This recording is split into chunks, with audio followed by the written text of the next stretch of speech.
El 23 de febrero de 1916, a las 4 de la tarde, en un lugar llamado Acaay, departamento de Paraguarí, nacía una niña a quien en homenaje a una señora católica muy devota le fue puesto el nombre de Damiana. Damiana fue la última hija del matrimonio conformado por Dominga de la Cruz León y Fermín Viera, y sus hermanos fueron Timoteo, fallecido, Del Rosario, nacida en 1901, Rafaela en 1903, Francisco en 1905, Felipe en 1908, Juan en 1912 y Luis en 1914. Dicen que al nacer su padre Fermín, como era costumbre de los jefes guerreros de África, la levantó en sus brazos y ofrendándola al cielo exclamó que por ser la última de sus hijas sería la reina de la familia y que por ello no tendría la necesidad de trabajar, sentenciando con una sonrisa que esa responsabilidad correría por cuenta de sus hermanos. Su madre Dominga, nacida en mayo de 1880, fue hija de residenta de la guerra de la Triple Alianza. Damiana tuvo como abuela materna a Ramona León y como abuela paterna a Natividad Viera. La muerte prematura de Timoteo a los 8 meses de edad, nacido presumiblemente entre 1898 y 1900, dejó a Del Rosario, nacida en 1901, como la hija mayor de la familia, originándose así una diferencia de 15 años de edad entre ella y Damiana. En noviembre de 1917 fallece su padre, dejando una viuda de 37 años y 7 hijos. Este lamentable suceso privó a Damiana, por entonces de 1 año 9 meses, de recordar a su padre, de quien no se tiene registros fotográficos. La vida en el campo, si bien fue ardua como era característico de esos tiempos, rodeada de su madre y hermanos, fue relativamente tranquila para ella, hasta que por las necesidades propias de buscar nuevos horizontes, sus hermanos mayores decidieron emigrar a Asunción. Fue así que unos 2 o 3 años antes de la Guerra del Chaco, 1932-1935, el último grupo familiar conformado por su madre Dominga y ella se trasladó a Asunción, quedando su hermano Francisco al cuidado durante un tiempo más de la casa familiar y el pequeño campo de unas 60 hectáreas que poseían. El cerro conocido como Ñuaí se encontraba enclavado en ese entonces en el campo de los Viera León. La vida en Asunción era muy distinta a la del campo, asentados primeramente sobre la calle Estados Unidos casi Sebastián Gaboto y posteriormente sobre la calle Cerro Corá entre Estados Unidos y Brasil, para finalmente establecerse durante la guerra en una casa sobre la calle Valois Rivarola casi Padre Cardoso. Su actividad principal consistía en ayudar a su madre en los quehaceres de la casa y realizar las compras en el mercado Guazú. Una vez cumplidas las principales tareas, disfrutaba por lo general de la compañía de otras jóvenes, muy especialmente de sus primas Felicita y Carmen, sin descuidar por supuesto la atención del nieto de la familia, el hijo de Rafaela, Pedrito. Es en ese lugar de la calle Cerro Corá que conoce al joven Blas Amílcar Ruiz Merzán, mientras éste frecuentaba un taller mecánico próximo a su casa y ella asistía a las clases de corte y confección. Cuenta Damiana que realmente todo empezó cuando Blas Amílcar, 4 años mayor que ella y para entonces oficial de reserva, se disponía a partir a la guerra. La despedida, en principio informal, terminó con un beso de Damiana en la mejilla y el pobre hombre quedó desde ese momento como hechizado. Los efectos del beso no se hicieron esperar, y ya durante el viaje por barco hasta Puerto Casado, el joven oficial se las ingenió para escribirle y hacerle llegar la primera carta. Fue el principio de una relación que se formalizaría en noviazgo durante un permiso militar en 1934 para pasar unos días en Asunción. Finalizada la guerra, el noviazgo se fue consolidando y el joven Blas Amílcar, quien era huérfano de padre y madre desde hacía mucho tiempo, vivía en ese entonces con su abuela materna en una amplia casona de muchas dependencias ubicadas sobre la calle Cerro Corá. Cuenta Damiana que cuando decidieron casarse, Blas Amílcar le pidió permiso a su abuela y ésta le preguntó dónde pensaban vivir. El novio sin dudar le dijo que con ella, en la amplia casona, en alguna de las dependencias, a lo que la abuela respondió: si quieres casarte, hazte de casa. Así en 1939, luego del sencillo pero solemne acto de cambio de anillos, empezó la construcción de la que es hasta hoy la casa familiar de los Ruiz Viera, ubicada sobre la calle San Antonio 396, esquina 14 de julio, conocida en otros tiempos como Teniente Balinotti o Ayala Velázquez. El inmueble fue comprado por Blas Amílcar de don Fidel Ferreira, ex ayudante militar del que fuera en los primeros años de 1900 famoso revolucionario y posterior presidente del Paraguay, Albino Jara. Y se casaron un 28 de diciembre de 1940 en la iglesia de las Mercedes, en la que hoy es conocida como la Iglesia Vieja, ubicada sobre Padre Cardoso, esquina Valois Rivarola. Fueron tiempos felices, así se comprueba por los muchos testimonios dejados por Blas Amílcar, uno de ellos titulado Mi casita, presumiblemente escrito en los primeros años de la década del 40. Él mismo dice: yo tengo mi casita entre un montón de flores, allí canto mis amores a la dueña de mi hogar. Es su cuerpo hechicero y su carita graciosa, es alegre y cariñosa y por eso yo la quiero. Los pájaros con sus trinos nos alegran la existencia, allí sentimos la presencia del creador de los destinos. Soy feliz en ese hogar con mi dulce compañera, que me brinda toda entera las delicias del amor. Para mí es como el cielo, por eso amo mi casita, que aunque humilde y chiquita, llena todos mis anhelos.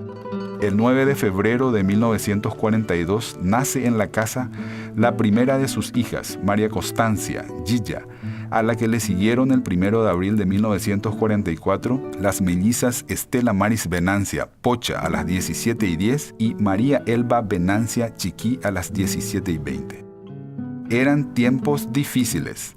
El Paraguay también se resentía por los efectos de la Segunda Guerra Mundial y en forma más directa por la política impuesta por el gobierno militar de Higinio Morínigo. Si bien a Blas Amílcar le unía un vínculo de parentesco con la esposa del entonces presidente de la República, esto no constituía ninguna garantía y mucho menos representaba un bienestar para la familia. Damiana recuerda que nunca su esposo hizo alarde de dicho vínculo o solicitó un favor del gobernante, haciendo gala tal vez de algo que siempre lo distinguió: su integridad, su honradez y por encima de todo, su decencia, virtudes que probablemente colisionarían tarde o temprano con actitudes mezquinas que no estaba dispuesto a tolerar. El 24 de abril de 1947, ya en plena revolución, llega el hijo tan pero tan esperado. Ese niño a quien le pusieron el nombre de Miguel Ángel Alejandro Chonguito, conocido también en ciertos círculos como el Príncipe, fue familiarmente hablando el eslabón que faltaba, la motivación que le dio a Blas Amílcar y a Damiana un nuevo impulso, un nuevo sentido de vida en familia. Familia que por aquel entonces estaba constituida por, además de la madre, por 3 hijas mujeres. La llegada del hijo varón a la familia casi le cuesta la vida al padre. Cuenta Damiana que durante la búsqueda nocturna de la partera para realizar el trabajo de parto, en horas poco propicias para salir a consecuencia de la revolución, el vigilante ubicado sobre la vía férrea y próximo a la comisaría de la calle General Santos no reconoció el santo y seña de Blas Amílcar, y probablemente temeroso de lo que pudiera ser ese hombre no identificado, no se le ocurrió mejor cosa que descargarle unos tiros de fusil que por gracia de Dios no dieron en el blanco. Damiana recuerda que al escuchar los tiros exclamó: mataron a Pilote. Por bendición de toda la familia eso no ocurrió. Blas Amílcar volvió con la partera y el tan esperado varón pudo nacer sin problemas. Y los años 50 no fueron mejor que los 40. En diciembre de 1954 fallece su madre Dominga, acontecimiento que además de enlutar a toda la familia, produjo en Damiana un especial sentimiento de vacío por haber sido su madre su fiel compañera hasta ese momento. Su madre al momento de su deceso contaba con 74 años. Hasta el día de hoy, luego de 62 años de su fallecimiento, Damiana guarda como uno de sus más preciados tesoros el vestido preferido de su madre y los lentes de receta en su estuche original que utilizó en los últimos tiempos. Pero la vida continuaba. Damiana trabajaba arduamente en la confección, sea ayudando a sus hermanos en la sastrería o por cuenta propia, generando los ingresos necesarios para complementar los de Blas Amílcar y así cubrir las numerosas necesidades de la familia. Y los niños crecieron, de la escuela pasaron al colegio y todo transcurría como suele decirse normalmente. Hasta que un día Damiana manifiesta cierta molestia en el vientre. Su primera sospecha es de que se trata de un pequeño tumor. El diagnóstico del primo de Blas Amílcar, el ginecólogo doctor Carlos Merzán, fue contundente. No hay nada de qué preocuparse. Probablemente una molestia pasajera. Damiana, reposa lo más que puedas y en unos días va a desaparecer. Para asombro de propios extraños, la pequeña molestia, o mejor dicho, el sospechoso tumor, se convirtió tiempo después, concretamente el 29 de septiembre de 1961, en el niño Gustavo Víctor Miguel, Michelo para Blas Amílcar, rebautizado Tetelo por el afectado para terminar como Tío Tete para sus sobrinos. Lo que para entonces en la familia Ruiz Viera parecía un capítulo cerrado y terminado, ese año se reabrió. Damiana tenía entonces 45 años y Blas Amílcar se encontraba a cumplir próximamente 50. Dicen que una de las hermanas del recién nacido estaba algo enojada. Le preocupaba que la gente, y muy especialmente algún eventual pretendiente, no se creyese esa historia del hermanito. Por el contrario, Blas Amílcar estaba feliz. Otro hijo varón para el guerrero, nacido el día de San Miguel y el día de la batalla de Boquerón, acontecimiento trascendental en la historia de la Guerra del Chaco. Gustavo fue el único hijo nacido fuera de la casa. Nació en IPS, en la calle Brasil, como recuerda Damiana, haciendo alusión al actual edificio administrativo ubicado sobre la calle Constitución, que precisamente en esos días se encontraba en plena mudanza al local de Trinidad. Y muchas cosas cambiaron en la década del 60. Las chicas se hicieron de novios, el chico no se quedó atrás. Algunas fuentes afirman que en ambos casos de varios novios y de varias novias. Se aclara que recientemente fue descubierta una gran cantidad de registros fotográficos celosamente guardados que así lo prueban. Fuentes confiables sostienen que los novios se querían casar, y se vinieron los casamientos, vino la nietada y la familia crecía, tiempos hermosos para la familia, que solo se vive y se disfruta una vez, en cada momento. Los sucesivos casamientos iniciados a finales de los años 60 hizo que la familia se convirtiera nuevamente en los primeros años de la década del 70 en una familia de un solo hijo, prácticamente de hijo único, ya que Gustavo, por entonces con solo 9 años, quedó solo con su padre y su madre. La década de los 70 estuvo marcada fundamentalmente por el deterioro en la salud de don Blas Amílcar, que trajo como consecuencia directa su inactividad laboral. Pero este estado de cosas exteriorizó una vez más lo mejor de Damiana, su valentía, su fortaleza física, mental y espiritual a toda prueba. Mientras los nietos crecían y la familia se agrandaba, la década del 80 trajo el primer golpe al núcleo familiar. En junio de 1987, don Blas Amílcar, de 75 años, con una salud muy afectada en los últimos tiempos, dejó viuda a Damiana luego de 47 años de matrimonio. A partir de ahí, las cosas ya no serían igual. Damiana replanteó su vida sin su querido pilote. Existía algo a su favor que podía sostenerla y evitar que sucumbiera ante tan difícil momento. Su férrea voluntad de superar los obstáculos, de sobreponerse a la adversidad, de saber que la vida continúa y que mañana será un nuevo día y le dará nuevas fuerzas. Dicen que fue por esos tiempos cuando se convirtió en la reina madre, el amparo y reparo de muchos, de aquellos que verdaderamente la conocen, que saben de sus virtudes, de su fortaleza y por sobre todo de aquellos que se sienten enriquecidos con su compañía y sus palabras. El fallecimiento de cada uno de sus hermanos y hermanas, así como el de su bisnieto Andy de tan solo 10 meses en el año 1996, la de su hija Pocha en 1998 y recientemente en el 2013, la de su nieto Gustavo, hijo de Chongo, le han provocado terribles sufrimientos que aún perduran, que solo han sido posible enfrentarlos, soportarlos y sobrellevarlos gracias a su gran valentía y fundamentalmente gracias a su enorme fortaleza espiritual. Damiana se ha constituido con el paso de los años en más que una madre, una abuela o una tía. Su sabiduría, su sentido común y su lucidez aún hoy a los 100 años resulta sorprendente para muchos. Es una persona que en cada momento te regala una lección de vida, incluso para aquellos que creen haberlo visto todo, saberlo todo y parecen no necesitar de nadie. El 24 de julio de 2012 nació el último de sus hijos, Benjamín, hijo de Tetelo, y el 20 de febrero del 2015 nació Maximiliano, su primer tataranieto, bisnieto de Gilla. Hace unos años, durante uno de los viajes a Areguá, sugirió a un hombre soltero y sin hijos que, dado su avanzada edad, tenía por entonces unos 50 años, que debía de tener por lo menos un hijo para que éste lo cuidase en los años por venir. El hombre no quedó tan convencido en ese momento de la sugerencia realizada por Damiana.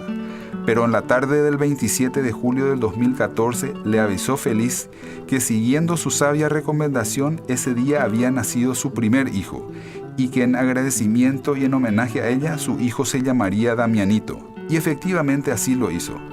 Esta pequeña anécdota la describe como es: regalando sabiduría, regalando su visión de vida. Estudios recientemente realizados por notables profesionales médicos han concluido en forma unánime que el origen de su longevidad, su fortaleza y lucidez se deben a algo muy simple que hizo Damiana. Mamó hasta los 5 años. No hay otra explicación. No hay gripe, presión alta, quiste, azúcar en la sangre, derrame, dengue simple o rompehuesos o cualquier otra afección que pueda con ella. Los ha enfrentado a todos y salió robustecida en cada caso. Como coincidieran sus hijos al retratarla. Si no fuera por el inexorable paso del tiempo y sus secuelas en la vida de la que solo Dios es el dueño, diríamos que mamá estará a nuestro lado por siempre, regalándonos lo mejor de ella.